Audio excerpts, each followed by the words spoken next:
நாளில் சனிக்கேது இருந்ததுனாக்கா அவனுடைய பிறப்பு இருப்பிடத்திலேயே வந்து பூர்வீகத்திலே குலதெய்வம் உண்டு. வெளியிலலாம் கோயில் கிடையாது. 4ஆம் இடத்துல குரு. நீங்கள் சொல்லுங்கள், எப்பா நீ கோயில் சொத்தில் உங்கள் வீடு பூர்வீக வீடு இருந்திருக்கும், கோவில் சொத்தை நீங்கள் அனுபவிச்சிருப்பீங்க, அல்லது கோவில் மானிய நிலம் உங்கள் கையில் இருக்கும். எல்லாத்துக்குமே பார்த்தீங்கன்னா இன்றைக்கி என்ன ஒரு பிரச்சனை, யார் எடுத்தாலுமே எனக்கு இந்த குலதெய்வம் தெரியல. என்ன ஒருத்தர் சொல்கிறாங்க 5ஆம் இடத்துல தான் குலதெய்வம், 9ஆம் இடம் தான் குலதெய்வம், 5ஆம் இடத்துல ராகு இருக்கிறாரு, தண்ணி போடுற சாமி தான் எனக்கு குலதெய்வம், 5ஆம் இடத்துல குரு இருக்கிறாரு, நல்ல சுத்தமான ஆள் தான் எனக்கு குலதெய்வம். இப்படி இந்த குலதெய்வத்தை வச்சு கொலை பண்ணுறவங்க நிறைய பேர் இருக்கிறாங்க, என்னன்னே தெரியாமல். அப்போ இந்த குலதெய்வத்துடைய உண்மையான விஷயம், இந்த குலதெய்வத்தை நம்ம எப்படி கண்டுபிடிக்கிறது, இந்த குலதெய்வத்துடைய நுணுக்கங்கள் தான் என்ன அப்படின்னா, அதுக்குண்டான ஒரு ஸ்பெஷலிஸ்ட்டு அவங்கள தானே பார்க்கணும். அப்போ இன்றைக்கி இந்த குலதெய்வத்தை நம்ம எப்படி கண்டுபிடிக்கிறதுங்கிறத தெரிஞ்சுக்கிறதுக்காக பிரசன்ன வித்தகர் உயர் திரு ஜானகிராமன் ஐயா வந்திருக்காரு. ஐயா அவர்களை வருக வருக என அன்போடு வரவேற்கிறோம். அவருக்கு ஒரு சிறிய மரியாதை நிமித்தம் செய்த பிறகு அவருடைய உரையை ஆற்றுமாறு நம்ம அன்புடன் கேட்டுக்கொள்கிறோம். வந்துட்டேன்.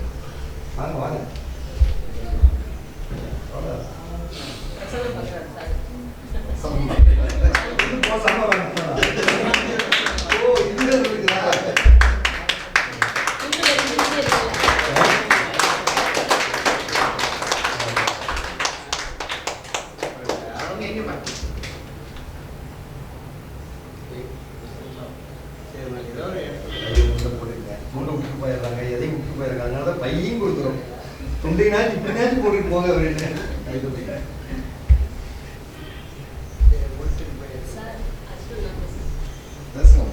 பேசிடலாமா, நம்ம மேடம் எப்போ வேணும் பேசிடலாம்.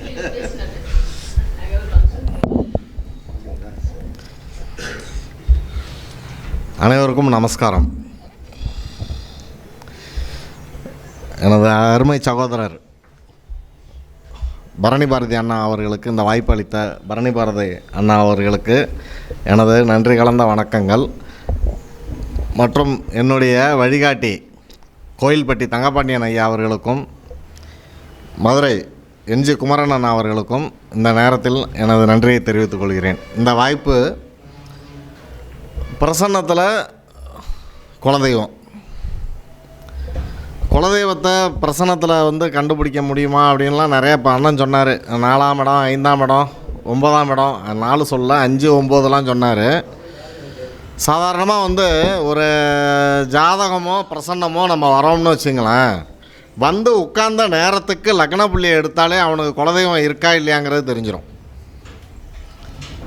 சகோதரருக்கெலாம் தெரியும், அனுபவம் இருக்குது. அவர் பேரை மறந்துட்டேன் நான், சிவகுமார். அடுத்தது ஐயாவை இப்போ தான் நான் பார்க்குறேன், அருள் முருகன் ஐயா. பல முறை என்கிட்ட பேசிக்கிட்டே இருக்கிறவர். இது காரணம் என்னென்னு கேட்டிங்கனாக்கா, இந்த சில பிரசன்னங்களை பார்க்குறப்ப எனக்கே வந்து அதிர்ச்சியாக இருக்கும். சொல்லி முடிச்சுருவேன், கிடுகிடுன்னு சொல்லி முடிச்சுருவேன். திருப்பி வந்து அவங்க வந்து நம்மள்ட்ட வந்து ரீகவுண்டர் கொடுக்குறப்ப நம்மளாம் அப்படி சொன்னோம் அப்படிங்கிற மாதிரி. இப்போ சமீபத்தில் போன வாரத்தில் பார்த்திங்கன்னா ஒரு தேவமங்கல பிரசன்னம் ஒன்று அரக்கோணத்தில் ஒரு சனீஸ்வரன் கோயிலில் போய் பார்த்தேன். தம்பதியாக உள்ள சனீஸ்வரன் கோயில், ஒரு பிராமண குடும்பம், அவங்க தான் நிர்வாகம் பண்ணிக்கிட்டு இருக்காங்க. ரொம்ப பிரபலியமான கோயில். நான் பிரசன்னம் வந்து ஒரு 2-3 பக்கத்துக்கு அவர் கேள்வி எழுதி வச்சுருந்தார். 3 பக்கத்துக்கு கேள்வி எழுதி வச்சுருந்தார். நான் முதல்ல அங்கே போய் பிரசன்னம் உட்கார்ந்த உடனே சொன்னேன், ஐயா உனக்கு குலதெய்வமே உனக்கு தெரியாதுயா அப்படின்னு. நல்லா பார்த்துங்க, கோயில் வச்சு நிர்வாகம் பண்ணக்கூடியவங்க, பூஜை பண்ணக்கூடியவங்க, குலதெய்வம் தெரியாது அப்படின்னு. அவர் அப்படியே கொஞ்சம் ஷாக் ஆனார். அடுத்தது சொன்னேன், இந்த தெய்வத்தை நவுத்தி வைக்கலான்னு முடிவு பண்ணியிருக்கீங்களான்னு. ஆமாங்க அப்படின்னாரு. இந்த இடத்த ஆக்கிரமிப்பு பண்ணி அதுக்கப்புறமா இந்த இடத்துல வந்து கைப்பற்றினீங்களா, ரிஜிஸ்டர் பண்ணி வாங்கினீங்களா அப்படின்னா. ஆமாங்க அப்படின்னாரு. அதோட தந்தை அல்லது தாய் மரணம் ஏற்பட்டுச்சான்னா தந்தையோடைய மரணம் அப்படின்னாரு. அப்போ அங்கே இந்த இடத்துல ஒரு இது நடக்குது பாருங்கள். நான் சொல்கிறேன், ஒரு புழு ஒன்று, கம்பளி புழு என்னை நோக்கி வருது அந்த பலகையில். அப்போ நான் சொல்கிறேன், கருவறையில் சிலைக்கு அடியில் வந்து ஜந்துக்கள் இருக்குது அப்படின்ட்டேன். இதை சொன்னோன்னே எனக்கு ஒரு 3 நாள் தூக்கம் வரலை. ஏன்னா அது வந்து சொல்கிறது வந்து பெரிய விஷயம். அது சாமியோட விண்ணப்பட்ட இடம்லாம் சொல்லியாச்சு, எல்லாமே நடந்துருச்சு. இது வந்து இப்போ அவர் வேறு பரிகாரம்லாம் பண்ணிவிட்டு நேற்று ஃபோன் பண்ணுறாரு. அஷ்டபந்தனம் வச்ச இடத்துல அவ்வளோ புழுக்கள் இருந்துச்சுங்களாம், அவ்வளோ புழுக்கள் இருந்ததுங்களாம். இது வந்து பார்த்திங்கனாக்கா இந்த பிரசன்னத்தில் மட்டும்தான் எடுக்க முடியும். அவரும் மிகப்பெரிய ஜோதிடருடைய மாணவர், அதில் எந்த மாற்றமும் கிடையாது. இப்போ பிரசன்னத்தில் வந்து நம்ம எப்படிங்க எடுக்கலாம், ஒரு குலதெய்வத்தை எப்படி எடுக்கலாம், எந்த மாதிரி எடுக்கலாம் அப்படின்னு எடுத்தோம்னாக்கா 5ஆம் இடம் 9ஆம் இடம்லாம் கிடையாது. இப்போ இது சொல்கிறாங்க சில பேருக்கு வந்து இஷ்ட தெய்வத்தை வந்து எங்கேருந்து எடுக்கலாம் அப்படின்னு. முதல் கூட்டுற 4 தாங்க. 4ஆம் இடம் தாய் ஸ்தானம், 4ஆம் இடம் அதே குலதெய்வம் தான். அப்போ 4ஆம் இடத்துல எந்த கிரகம் இருந்தால் எந்த சுவாமி இருக்கும். சிறு தெய்வங்களே குலதெய்வம். சிவனோ விஷ்ணுவோ முருகனோ அதெல்லாம் குலதெய்வமாக வரவே வராது.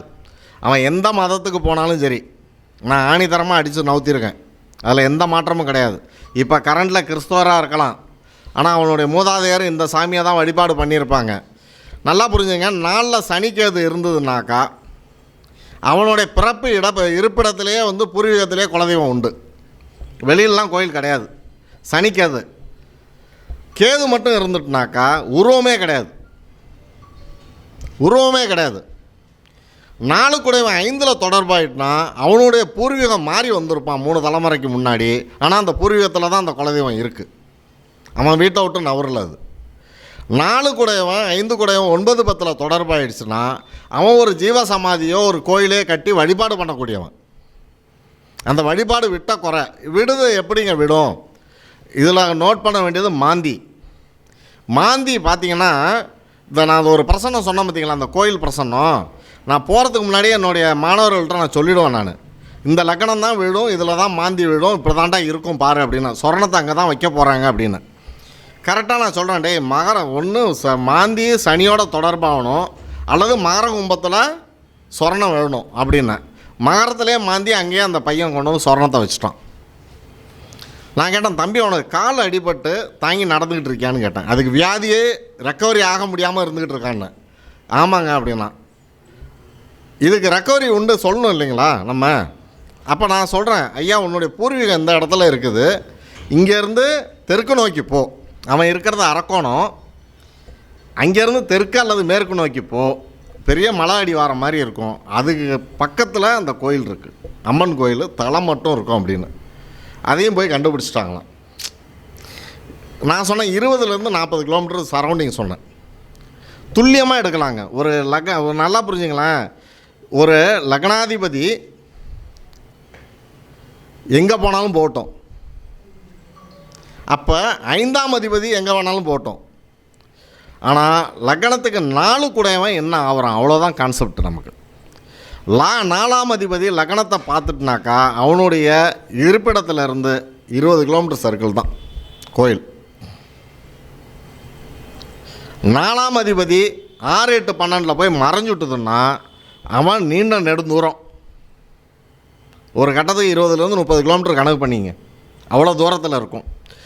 இங்கே சனி கேது வந்துட்டுனா உருவம் கிடையாது. சுக்கிரன் வந்து ராகுவோட சம்மந்தப்பட்டுட்டால் காளி, செவ்வாயா சம்மந்தப்பட்டுனா காளி, ஆனால் அங்கே காளிங்கிற பேர் கிடையாது. புவனேஸ்வரி அம்மன், கங்கை அம்மன், பச்சை அம்மன் எது வேணாலும் சொல்லலாம். இதில் மற்ற கிரகம்லாம் என்னடா பண்ணோம், எப்படி சொல்கிறது? அப்போ லேண்ட்மார்க் சொல்கிறோம்ல, நம்ம எப்படி சொல்கிறோம் லேண்ட்மார்க்கு, எதை கொண்டு சொல்கிறோம் சொல்லுங்கள. அப்போ எடுங்க, 4ஆம் இடத்துக்கு 3ஆம் இடத்தையும் எடுங்க, 5ஆம் இடத்தையும் எடுங்க. 3ல் என்ன கிரகம் இருக்குது, 5ல் என்ன கிரகம் இருக்குது. இப்போ உதாரணத்துக்கு ஒரு ரிஷப லக்னம் எடுத்துங்க, 5ஆம் இடத்துல போய் சந்திரன் நிற்கிறான், புதன் வீடு இல்லைங்களா. முதல்ல சொல்லுங்கள், புதன் எங்கெங்கெல்லாம் சம்மந்தப்படுதோ அந்த தண்ணி வந்து சாக்கடை தண்ணி, சுத்த தண்ணி கிடையாது. அள்ளி குடிக்க அந்த கரையில் தான் அந்த சாமி இருக்கும். 4ஆம் இடத்து அதிபதியோட 2 அதிபதி சேர்ந்து நின்றுதுன்னா 2 தெய்வம் 2 கோயில். நல்லா புரிஞ்சுங்க, இந்த பிரசன்னத்தில் எடுக்கும்பொழுது, குலதெய்வம் எடுக்கும்பொழுது 4ஆம் இடத்து கிரகத்தை மட்டும் வச்சு எடுக்க முடியாதுங்க. 4 கூடவன் எங்கே போயிருக்கான், அவன் உட்கார்ந்த வீடு என்ன ஆகிருக்கு, அந்த கிரகத்தோட எந்த கிரகம் சேர்ந்துருக்கு, இது எல்லாமே நமக்கு வேணும். இது ஏன் இந்த குலதெய்வத்தை நம்ம திருப்பி சொல்கிறேன், திரும்ப நம்ம பண்ணுறோம் அப்படின்னு கேட்டிங்கன்னா, இப்போ பார்த்தீங்கன்னாக்கா சமீபத்தில் வந்து ஒருத்தர் வந்து பார்க்குறாரு என்கிட்ட, பார்க்கும்பொழுது நிறைய பணத்தை வந்து ட்ரேடிங்கு அது இதெல்லாம் நிறைய லாஸ் பண்ணிட்டார். மனைவி பிரிவினை. நான் சொல்கிறேன் குலதெய்வம் மிஸ்டேக் இல்லைங்க, குலதெய்வம் தெரியுங்க அப்படின்னாரு. நான் சிரிச்சுட்டு விட்டுட்டேன். இதுக்கடையில் வந்து அவர் என்கிட்ட சொல்கிறாரு, இந்த மாதிரி நான் ஒரு மனைவிட்ட சமாதானம் பேச போகலாங்க அப்படிங்கிற மாதிரி ஒரு கான்செப்ட் சொல்கிறாரு. நான் சொல்கிறேன் அது தோல்வியில் முடியும் அப்படின்னு. இப்போ பேச ஆரம்பிச்சுக்கிறப்ப அம்மா சொன்னாங்க, பிரசன்னம் பார்த்தீங்களா அப்படின்னு. பிரசன்னம் அதெல்லாம் பார்க்க மாட்டேங்க, அதுக்கெல்லாம் வாய்ப்பு இல்லை, சகுனம் தான் பார்ப்பேன். அப்போ வந்து பார்த்திங்கன்னா அவருக்கு தோல்வியில் முடியும் அப்படிங்கிறத நம்ம முன்னாடியே சொல்லிடுறோம். நம்ம சொல்லும் பொழுது இந்த குலதெய்வத்துக்கும் அவனுடைய வாழ்க்கைக்கும் என்னடா சம்பந்தம் அப்படின்னு பார்த்தீங்கன்னாக்கா, அவனுக்கு 4ஆம் அதிபதி பலமாக இருக்கார். என்னை வந்து இன்னும் நல்லா கவனிச்சுன்னா உனக்கு புத்தி வந்துடும். புத்தி வந்துட்டுனாக்கா நீ திரும்பி மேலே சிறப்பாக வந்துடுவ. உண்மையிலே அவன் கோடீஸ்வரன் ஆகிடுவான், இன்னும் இப்போ பயங்கர லெவலில் போயிடுவான், அதில் எந்த மாற்றமும் கிடையாது. ஆனால் இதில் வந்து நம்ம சொல்லக்கூடிய விஷயங்களை தெளிவாக விளக்கமாக சொல்லணும். சரிங்களா? நேற்று ஒரு இதில் போய் மீட்டிங்கில் பேசினேன். ஒரு ஐயா உட்காந்துருந்தார், அவர் போட்டிருந்த சட்டைக்கே சொல்லி முடிச்சிட்டேன். ஐயா விட்னஸ் ஐயா பார்த்தாரு. எதுக்காக சொல்கிறேன் அப்படின்னாக்கா, இந்த குலதெய்வம் எடுக்கிறதுல முக்கியமாக செயல்படக்கூடிய கிரகங்கள் எது எதுனா சந்திரன், சுக்கிரன், செவ்வாய். அடுத்த சாயா கிரகத்தில் எது எது வரும்னா சனி, கேது. இங்கே ராகு பூரா பரிவாரம். புதன் ஓடக்கூடிய தண்ணி, நீர்நிலை, அந்த சுற்றி உள்ள கிணறு, அந்த கோயிலில் குளம் இருக்குமா, வாய்க்கா இருக்குமா, கிணறு இருக்குமான்னு. சூரியனை பொறுத்தவரையில் அந்த கோயில் பக்கத்தில் சிவன் கோயில் இருக்குமா, பெருமாள் கோயில் இருக்குமா, இல்லை எந்த கோயிலுமே இருக்காதா, இல்லை திருட்டாம் மறுத்து தூங்குவானு. இது நான் எந்த மீட்டிங்லையும் சொன்னது கிடையாதுங்க. இந்த பாயிண்ட்டு இதுதான் ஃபஸ்ட் டைம் சொல்கிறேன் நான். என்ன காரணம்னு கேட்டிங்கன்னா, மற்ற எந்த கிரகத்துக்கும் அங்கே வேலை இல்லை. இப்போ இதில் குரு வந்துருச்சு, நல்லா கட்டாயம் சொல்லுங்கள், பூர்வீகத்தில் இந்த தெருவில் அகராரம் இருந்திருக்குன்னு சொல்லுங்கள். 4ஆம் இடத்துல குரு. நீங்கள் சொல்லுங்கள், எப்பா நீ கோவில் சொத்தில் உங்கள் வீடு பூர்வீக வீடு இருந்திருக்கும், கோவில் சொத்தை நீங்கள் அனுபவிச்சிருப்பீங்க, அல்லது கோவில் மானிய நிலம் உங்கள் கையில் இருக்கும், இல்லைன்னா வராது. அதே பாவி வீட்டில் போய் உட்கார்ந்துருந்ததுன்னா கோவில் சொத்தை திருடிய குற்றம் அப்படிங்கிறத தெளிவாக சொல்லுங்கள். அதே மாதிரி 4ஆம் இடத்துல புதன் போய் நின்றுட்டு வச்சுங்க, அடித்து பேசுங்க, அந்த குடும்பத்தில் தத்துவாரிசு உண்டு, பிள்ளை இல்லாத சொத்து உண்டு, அதனால தாண்டா நீ இந்த மாதிரி நிற்கிற. 4ஆம் இடத்துல தனித்த சுக்கிரன், ஜீவராசி எதை கொண்டு வந்து கட்டினாலும் செத்து போயிடும். அவன் வீட்டில் எதுவுமே நிற்காதுண்ணே, அடித்து பேசுங்க நீங்கள். 4ஆம் இடத்துல ராகு, பார்க்குறதுக்கெல்லாம் ஆசைப்பட்டுக்கிட்டே இருப்பான், பாவத்தை சுமந்து வந்துக்கிட்டே இருப்பான். 4 செவ்வாய் தோஷம்னு வச்சாங்க. ஏன் வச்சாங்க சொல்லுங்கள்? 4 செவ்வாய் இருக்க 4 அடி எடுத்து வைத்தால் வைத்த இடமும் நாசமாக போகணும்பான் பாட்டு, வள்ளுவம் பாட்டு. அது ஏன் சொல்லுங்கள்? 4ஆம் இடத்து செவ்வாயில் 4 செவ்வாய் இருந்து ஒரு பெண்ணை அந்த குடும்பத்திற்கு கொண்டு வந்தால் நாதாங்கி மூளையும் கழண்டு போகும். அப்போ என்ன அர்த்தம்? 4 செவ்வாய் இருந்தால் சாமி கும்பிட மாட்டாயா? ஆய்வு பண்ணி பாருங்கள், ஜாதகம் விழும், பட்டு பட்டுன்னு விழும். 4 செவ்வாய் இருக்கிறத, தனித்த செவ்வாய் இருக்கிற பெண்ணை பேச்சு பெருசாக இருக்கும், கையெடுத்து மனசார உருகி சாமி கும்பிட மாட்டா. புருஷனை எதுக்க வரும்போது 4 பேருக்கு முன்னாடி ஹாலில் பேசும்போது நல்லா பேசுவாங்க, உள்ளார போகும்போது அடையப்படன்னு பேசுகிறது. அப்போ எப்படி குலதெய்வம் இருக்கும்?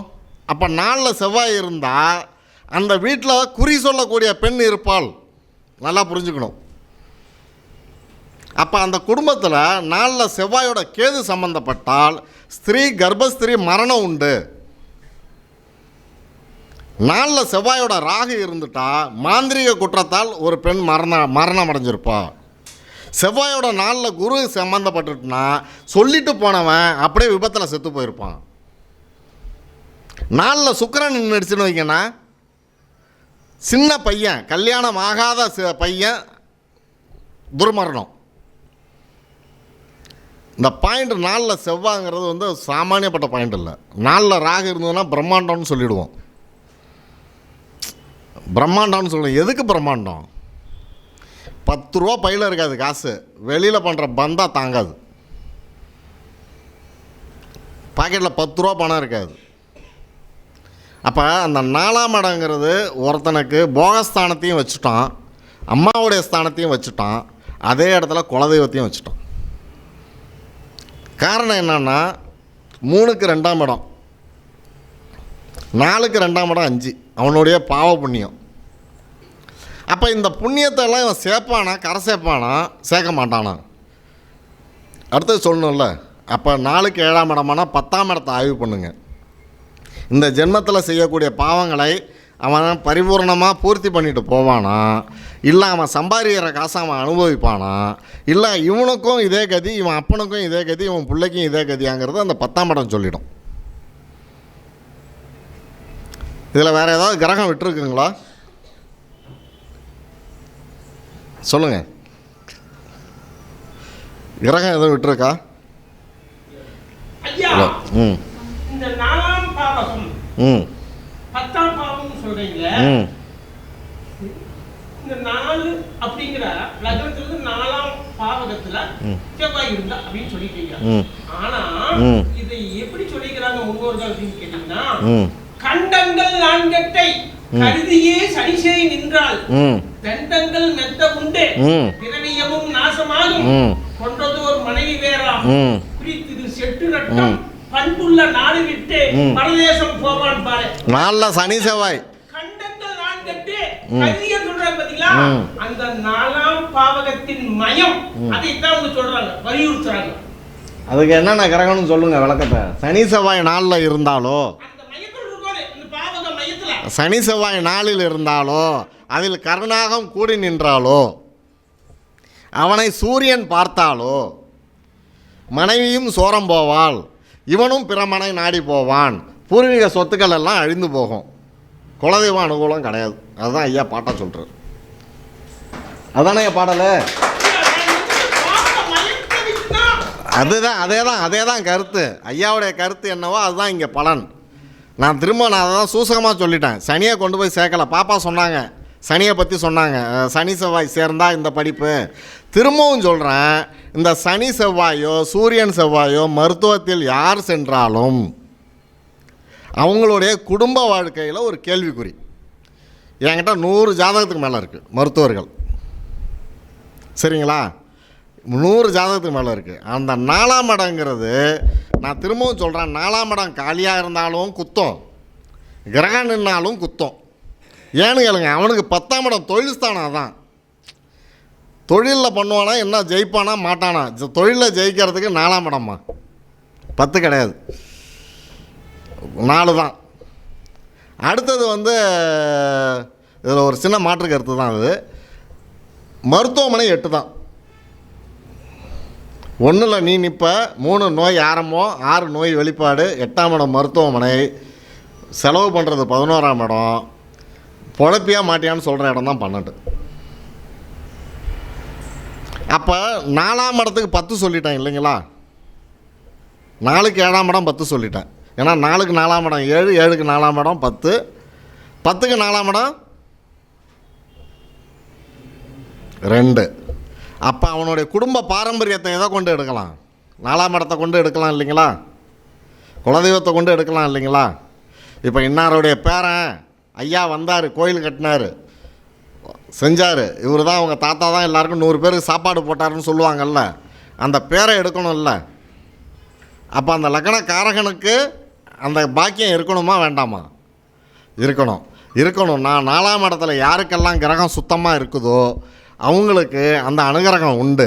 ஆனால் இது பிரசன்னத்தில், ஜாதகத்தில் பார்க்கும்பொழுது குலதெய்வம் என்பது 5ஆம் இடமாகவும், குலதெய்வம் இருக்கும் இடம் 4ஆம் இடமாகவும், குலதெய்வத்தின் அனுகூலம் 10-11, 9-10-11. புரியுதுங்களா? ஏன்னா நம்ம அம்மா தான் அம்மா அப்பான்னு சொல்லி கொடுப்பாங்க. அவங்க தான் நமக்கு குலதெய்வம் எதிராக சாமி அப்படின்னு சொல்லுவாங்க. அப்போ தர்ம கர்மம் எங்கே வேலை செய்யும் அப்படிங்கிறது 9-10 வச்சு. ஆனால் யாராக இருந்தாலும் தயவுசெய்து பெருமாளையோ சிவனையோ முருகனையோ குலதெய்வம்னு சொல்லி கும்பிட்டிங்கனாக்கா அது மிக மிக தவறானது. அதில் எந்த மாற்றமும் கிடையாது, மாற்று கருத்து கிடையாது. குலதெய்வங்கிறது இப்படி தான் இருக்கும். நீங்கள் எவ்வளோ ஜாதகம் வேணாலும் ஆய்வு கொண்டு போடுங்க, எவ்வளோ பேர் வேணாலும் பிரசன்னம் பாருங்கள், நான் ஆணிதரமாக சொல்லி தரேன். அதுக்கு சாட்சி சிவகுமார் சார் இருக்கார். சொல்லுங்கள் சார், வாயை திறந்து. அருள்முருகன் இருக்கார். ஏன்னா அவர் தயவுசெய்து நான் கோச்சிக்கக்கூடாது. அவரையாவது பார்த்துருக்கேன், இவரை நான் பார்த்ததே இல்லை. என்கிட்ட ஒரு 100 ஃபோனாவது பேசியிருப்பார் ஐயா. அவர் எந்த தசைன்னு கூட தெரியாது. ஆனால் அவர் சொன்ன வார்த்தை என்னன்னு கேட்டிங்கனாக்கா, நான் சொன்ன லேண்ட்மார்க்கை வச்சு அவர் சாமியை போய் கண்டுபிடிச்சிட்டார். அது ஒன்று தான். இத்தோட இந்த வாய்ப்பளித்த பரணி பாரதி அண்ணா அவர்களுக்கு என்னுடைய நன்றியை தெரிவித்துக் கொள்கிறேன். நன்றி, வணக்கம்.